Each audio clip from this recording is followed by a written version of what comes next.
So on the video that I made before, on number 7, it was kind of long. Why is that? Because when you look at the question, it looks like it would be really easy to just change everything to sine and cosine and then end in sine and cosine. It turns out that took a whole page. There's a slightly faster way to do it. So here it is. Remember back in first try, or actually second try, when we were simplifying complex numbers and we had things like this?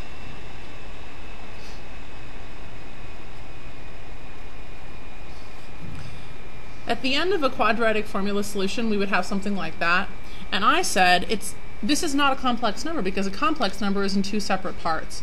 So I try to impress upon you the importance of being able to do that as 2 separate parts.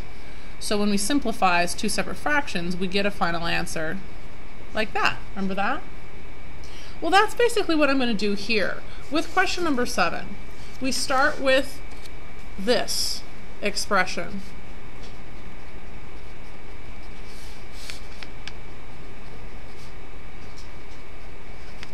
And what we can do very briefly here is change with an even-odd identity. We can change this to that.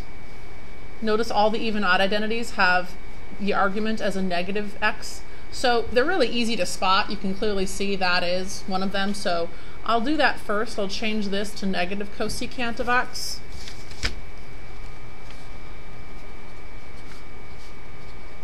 Oops, cosecant, there we go.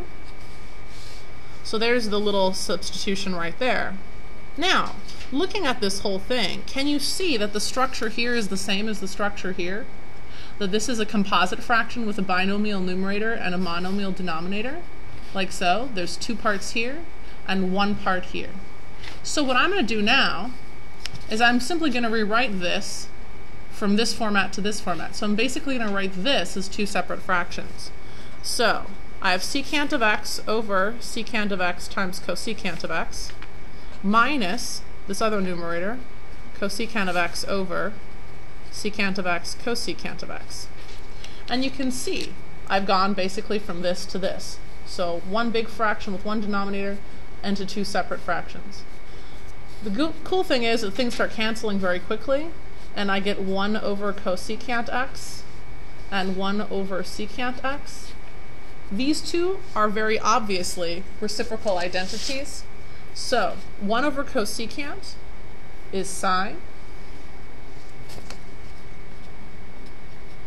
and 1 over secant is cosine. And that is the right-hand side of the equation, so you'd finish that out by saying this is equal to sine of x minus cosine of x. And that would be your proof.